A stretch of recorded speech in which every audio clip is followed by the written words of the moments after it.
All this work that we're doing, brothers, for this ministry, eventually is going to pay off. You better believe it, man. It's going to pay off like you'll never believe, okay? And by the way, we're the highest value male on this planet. The men of the Lord, the men of this truth, the hopeful elect of Yahweh Bashim Yahushai, the highest value male there is.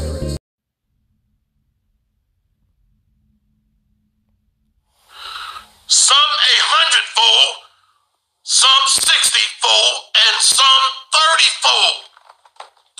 Gotta get ready to close this one out. So you cannot hide the Lord's elect, constantly producing producers that produce producers, creating teachers that teach teachers. So the Holy Spirit is contagious. It connects to the intended targeted audience that produce producers, creating teachers that teach teachers. So the Holy Spirit. Shalom, shalom to the. All right, shalom. First and foremost, I would like to give all praise and glory unto Yahweh, Bahashem Yahweh Shah, Bahashem Kakwadash. Double honors unto the apostles and the elders of GMS who rule well, teach well, being great examples to us young brothers. And peace and blessings, salutations to the hopeful elect out there pushing his word in truth and in sincerity across the four winds in the name of Yahweh Bashem Yahweh Shah, pushing to get up out of here. Shalom to the hopeful elect, the believers, the listeners whom have came back to the obedience of the scriptures through faith in Yahweh Bashem Yahweh Shah. And what I want to get into this morning, all right, is to expound on a beautiful point made by the brother Amawan Abad. All right, dealing with how, the spirit is set up, to where men teach men to become teachers and teach other men to become teachers. Okay. And like they have the saying in the world, okay, the gift that keeps giving. Well, this is true for the ministry. All right. This is true for this word. It's the gift that keeps giving, because as we teach, all right, and we pour into other men, okay, they become able teachers to pour into other men, and that process keeps going. And that's how the talent is flipped, because everyone that you see teaching today has been poured into by other men, okay? And now we're pouring into other men, and those men are being built up to pour into other men, okay? And it's that cup that's overflowing, as the scriptures say. Now, when you read here in 2 Timothy 2:1, it says, "Thou therefore, my son, be strong in the grace that is in Yahweh Shah HaMashiach."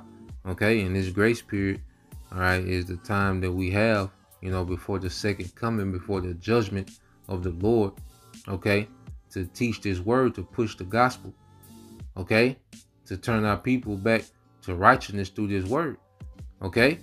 And says, "And the things that thou hast heard of me among many witnesses, the same commit thou to faithful men, who shall be able to teach others also." Okay? Who shall be able to teach others also. So the things that we've heard, okay, we teach. All right? And what happens, you have particular men, serious-minded men, okay, that are learning, and then they're become able to teach. You see, this is why we don't spend a lot of time with people that don't get it. Okay, that's a waste of time. See, this is a real business. This word is a real system that's going on. Okay, and that's a bad investment to spend a lot of time with people that don't get it. Okay, nah, man, we gotta pour into those that get it.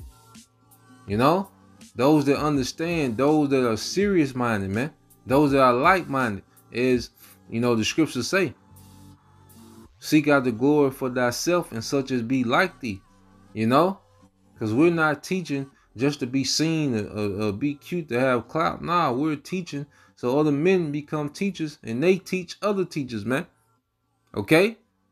Just as we're going to be a nation of kings and priests right now, we're a nation of teachers, man. Okay, they're dealing with the men. You see? So you go here. Now you have that parable of the mustard seed. I want to get that in the book of Luke. Okay. This is Luke 13:18. It said, then said he, this is Yahushua speaking, unto what is the kingdom of the Most High like, and whereunto shall I resemble it? It is like a grain of mustard seed, which a man took and cast into his garden, and it grew and waxed a great tree, and the fowls of the air lodged in the branches of it. Okay? And when you go into it, the mustard seed, which I pulled up a little article dealing with the mustard seed. All right, the mustard seed. All right. It says in Yahushua's day, it said facts about the mustard seed. It says in Yahushua's day, it was common for people to say something was like a mustard seed in order to suggest that it was very, very small. Yeah, because the doctrine started, John the Baptist, being a forerunner of Yahushua. Okay. And then Yahushua came and started his ministry. It started off as a very small thing. See, the seed is an idea. The kingdom is an idea. Okay? It is an idea. The righteous kingdom began with an idea that was being preached. Okay? Based on the promise. You see? And now the idea has become a culture. All right? Now the idea is a nation of believers. They're remnant. Okay? It says the mustard seed is quite common in the Near East and is often considered to be a weed because it can spread so widely and quickly with its tiny seeds. Okay? And this is what this word has done. And in this wicked society, it is like a weed. Something that's unwanted. Because this world hates righteousness, man. Okay? But it's going to continue to spread and spread. All right? Until, okay, it's the standard in the earth. See, this idea is not just going to go from a culture amongst a sect of believers, all right, to the standard that's in the earth. Okay? So this is the beginning process of the kingdom. Okay? This is why Yahushua gave men talents to do what? To flip. Okay? Let's go here in prophecy. I believe that's the book of Daniel.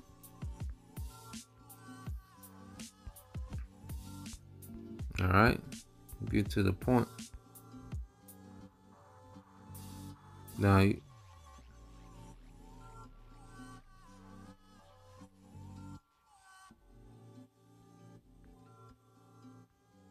this is dealing with the image, that statue, all right, that Nebuchadnezzar had a dream of, and Daniel broke it down. So let's go to this second Daniel, the Daniel, the second chapter, verse 31. It said, thou, O king, saw and beheld a great image. This great image, whose brightness was excellent, stood before thee, and the form thereof was terrible. The image's head was of fine gold, which is the Syrian Babylonian Empire.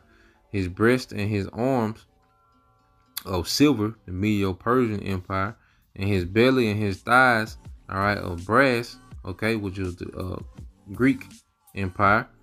His legs of iron, his feet part of iron and mired clay, okay, which you go into his legs of iron is the Roman Empire, okay, and his feet is a revival of that ancient Roman, that pagan Roman Empire through NATO, EU, and America, man.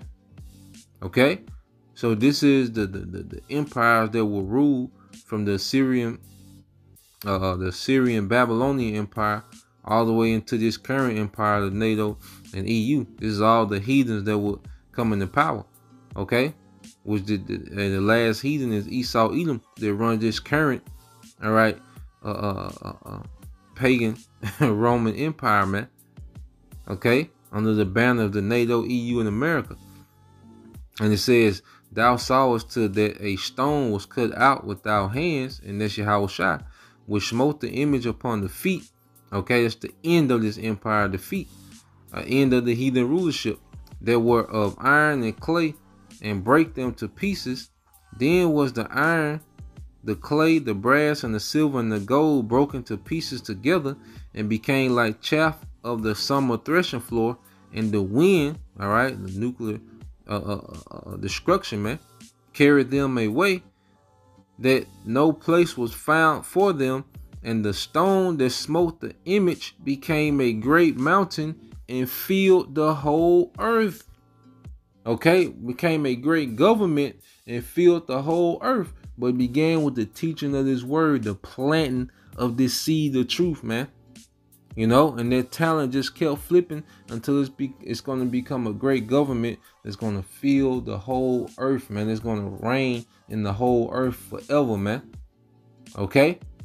So this is a major part of the process of us coming back to power, is a continual teaching of the word. All right? So Lord will you, brothers, and you feel so edified till next time I say shalom.